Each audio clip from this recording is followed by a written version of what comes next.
देखिए बच्चों, अब हमारे पास नेक्स्ट है intersecting lines and non intersecting lines. ठीक है, अब लाइंस अगर आपके पास बच्चों कोई भी दो लाइंस हैं तो दो पॉसिबिलिटी हो सकती हैं, या तो वो लाइंस इंटरसेक्ट करेंगी या नहीं करेंगी। ठीक है, या तो उस लाइन को अगर आप एक्सटेंड करोगे तो किसी ना किसी पॉइंट पे वो इंटरसेक्ट करेंगी। ठीक है, और या फिर वो कभी इंटरसेक्ट नहीं करेंगी। तो जो लाइन हमारे पास इंटरसेक्ट करती है किसी ना किसी पॉइंट पे, ऐसी लाइंस को हम बोलते हैं इंटरसेक्टिंग लाइंस। जैसे यहाँ पे ए बी और सी डी हमारे पास दो लाइंस हैं और ये इंटरसेक्ट कर रही है एक ओ पॉइंट पर, तो ये लाइंस कैसी हैं बच्चों? ये लाइंस है हमारे पास इंटरसेक्टिंग लाइंस। ठीक है, अब नेक्स्ट हमारे पास कौन सी है? Non intersecting lines. Non intersecting मतलब वो कभी इंटरसेक्ट नहीं करेंगी। तो ऐसी लाइंस जो कभी इंटरसेक्ट नहीं करती, उन लाइंस को हम बोलते हैं बच्चों पैरेलल लाइंस। फॉर एग्जाम्पल मैंने यहाँ पे बनाया, जैसे ये ए बी है, ठीक है, और ये सी डी है। तो ये लाइंस कैसी हैं? ये नॉन इंटरसेक्टिंग लाइंस हैं। जैसे आपकी ट्रेन की रेल्स होती है, ये उस तरह से है। ये हमेशा पैरेलल रहेंगी। पैरेलल रहेंगी मतलब इनके बीच का जो डिस्टेंस होगा वो हमेशा सेम होगा और ये लाइंस कभी भी इंटरसेक्ट नहीं करेंगी। और आप इसको रिप्रेजेंट कैसे करते हैं? आप इसको इस तरह से लिखते हैं, जैसे ए बी, ये पैरेलल का साइन होता है, और फिर लिखते हैं सी डी। तो इसका मतलब क्या है कि ए बी और सी डी लाइंस कैसी लाइंस हैं? ये दो पैरेलल लाइंस हैं, मतलब कि ये लाइंस कभी भी इंटरसेक्ट नहीं करेंगे। क्लियर है हमारे पास? नेक्स्ट हमारे पास आता है ट्रांसवर्सल। बच्चों ट्रांसवर्सल ये आप काफी जगह यूज करेंगे। ठीक है, तो मोस्ट इंपॉर्टेंट टर्म है ये। अब ट्रांसवर्सल बेसिकली क्या होता है? ट्रांसवर्सल एक लाइन है। ठीक है, बहुत ध्यान से समझना।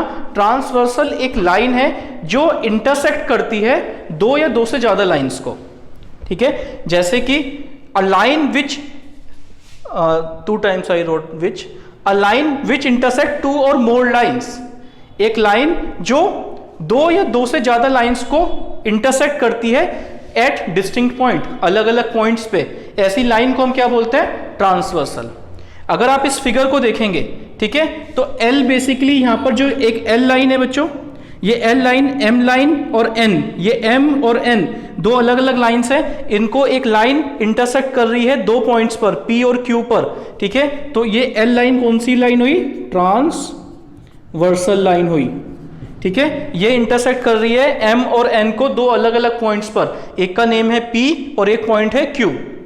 ठीक है, तो ट्रांसवर्सल क्या हुई? एक ऐसी लाइन जो दो लाइंस को इंटरसेक्ट करती है डिस्टिंक्ट पॉइंट पे, दो या दो से ज्यादा लाइंस। ठीक है, अच्छा, अब बच्चों ध्यान से देखिए, अगर एक ट्रांसवर्सल इंटरसेक्ट कर रही है दो लाइंस को, तो वहां पे दो अलग अलग पॉइंट्स पे कितने एंगल्स फॉर्म हो रहे हैं? वहां पे 4 डिफरेंट एंगल्स बन रहे हैं। देखिए, एक एंगल इस तरफ बन रहा, 1 2 3 4, यहां पे 4 एंगल्स बन रहे हैं और यहां पर भी 4 एंगल्स बन रहे हैं। तो मैं क्या कह सकता हूं कि 4 angles formed at each of the points P and Q। बच्चों P और Q पे कितने एंगल्स बन रहे हैं? 4 एंगल्स बन रहे हैं। P पर भी 4 एंगल्स बन रहे हैं और Q पर भी कितने एंगल्स बन रहे हैं? 4 एंगल्स बन रहे हैं। अब जब एक ट्रांसवर्सल दो लाइंस को इंटरसेक्ट करती है तो जो एंगल्स बनते हैं बच्चों, वो एक तरह का पैटर्न शो करते हैं। ठीक है, एक पैटर्न ऑफ एंगल्स होते हैं और उसी के बेस पे हमने उनको 4 कैटेगरीज में डिवाइड कर दिया। ठीक है, तो एक होते हैं हमारे पास कोरस्पॉन्डिंग एंगल्स। ध्यान से सुनिए, कोरस्पॉन्डिंग एंगल्स। कोरस्पॉन्डिंग एंगल्स वो होते हैं जो हमारे पास कोरस्पॉन्ड टू ईच अदर हो। जैसे कि अगर मैं अभी आपको नेम लिख के दिखाऊंगा तो शायद आप थोड़ा सा समझ पाएंगे। जैसे मैं बोलता हूं कि एंगल 1 एंड एंगल 5।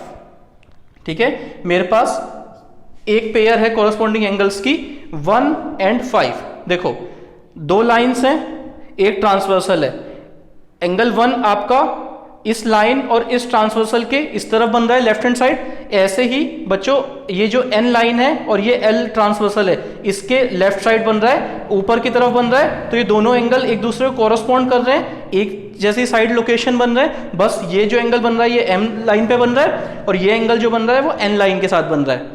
एक ही तरफ बन रहे हैं, एक ही साइड पे बन रहे हैं, दोनों ऊपर की तरफ बन रहे हैं। तो ये एंगल्स कैसे एंगल्स होंगे? कोरस्पॉन्डिंग एंगल्स होंगे।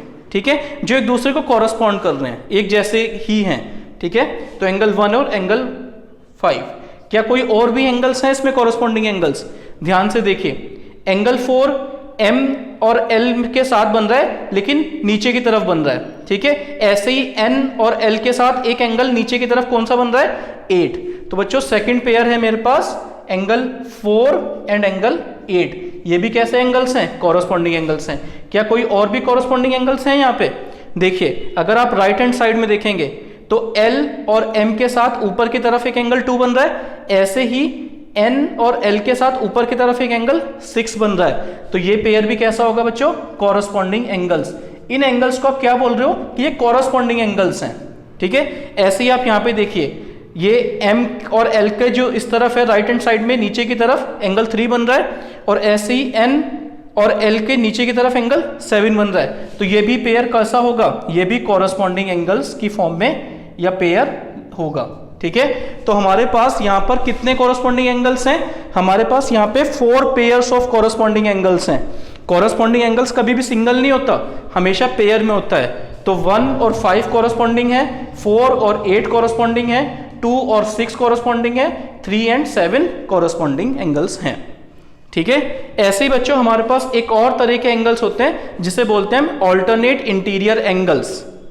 ऑल्टरनेट इंटीरियर एंगल्स हमेशा याद रखना जेड की फॉर्मेशन हो रही होगी, ठीक है। जब आपके पास एक ट्रांसवर्सल 2 लाइंस को कट कर रही होगी तो you will check the formation of Z. या तो वो इस तरह का जेड बन सकता है, तो ये वाला एंगल और ये एंगल कैसे होंगे, ऑल्टरनेट इंटीरियर होंगे। या फिर वो जेड ऐसा हो सकता है, मिरर इमेज उल्टा कर दीजिए तो ये एंगल और ये एंगल भी कैसे होंगे, ऑल्टरनेट इंटीरियर होंगे, ठीक है। अगर आप यहाँ पे देखते हैं अपने इस वाले डायग्राम में, ठीक है, इस फिगर में अगर हम देखते हैं तो यहाँ पे क्या कोई जेड की फॉर्मेशन आपको दिख रही है क्या होते हुए, देखिए यहाँ से इस तरह से एक जेड बन रहा है क्या, तो एंगल 4 और 6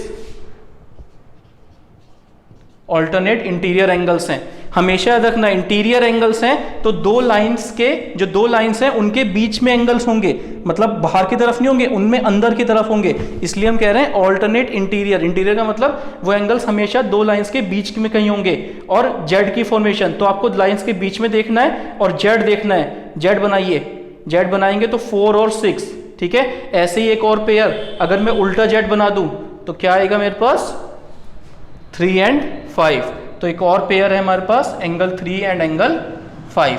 ये भी एंगल कैसे हैं, ऑल्टरनेट इंटीरियर एंगल्स हैं, ठीक है। अब नेक्स्ट हमारे पास आता है ऑल्टरनेट एक्सटीरियर एंगल्स, ठीक है बच्चों। Alternate exterior angles, alternate exterior angles कौन से होते हैं, ये देखो ये भी जेड फॉर्मेशन है लेकिन ये आपको बाहर की तरफ देखना है।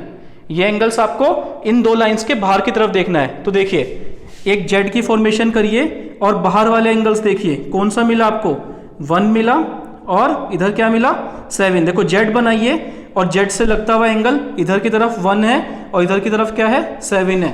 तो ये कौन से होंगे बच्चों, एंगल 1 एंड एंगल 7।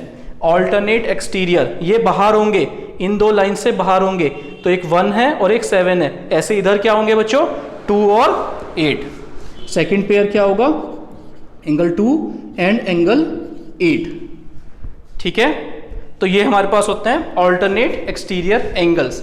ऐसे ही हमारे पास बच्चों एक और होते हैं जिसे हम बोलते हैं इंटीरियर एंगल्स या फिर को इंटीरियर एंगल्स भी इनको बोलते हैं। ये कौन से एंगल्स होते हैं, ये सेम साइड ऑफ ट्रांसवर्सल होते हैं, ठीक है। ध्यान से देखिए, इंटीरियर हैं मतलब 2 लाइंस के अंदर आ रहे हैं, उसके बाद same side of transversal, transversal क्या है, एल है, इसके एक ही तरफ, तो इसके एक ही तरफ हमारे पास 4 और 5 है, अंदर भी हैं और एक ही तरफ भी हैं। तो ऐसे एंगल्स को आप क्या बोलोगे, इंटीरियर एंगल्स, ठीक है। इंटीरियर एंगल दोनों सेम साइड ट्रांसवर्सल। कौन कौन सा है बच्चों यहाँ पे, एक तो आपके पास एंगल 4 है और एक एंगल 5 है, और दूसरा पेयर कौन सा है यहाँ पे, एंगल 3 है एंड एंगल 6 है, ठीक है। तो ये मोस्ट इंपॉर्टेंट हैं बच्चों आपके पास, ये मोस्ट इंपॉर्टेंट है, आपको पता होना चाहिए कि अगर एक ट्रांसवर्सल 2 लाइंस को इंटरसेक्ट कर रही है तो कौन कौन से एंगल्स हमारे पास क्या होंगे, which one are corresponding, which one are alternate interior, ठीक है, which one are interior angles on the same side of transversal. तो ये डिफरेंट टाइप्स ऑफ एंगल बनते हैं जब हमारे पास एक ट्रांसवर्सल 2 लाइंस को इंटरसेक्ट करती है, ठीक है। क्लियर हुआ।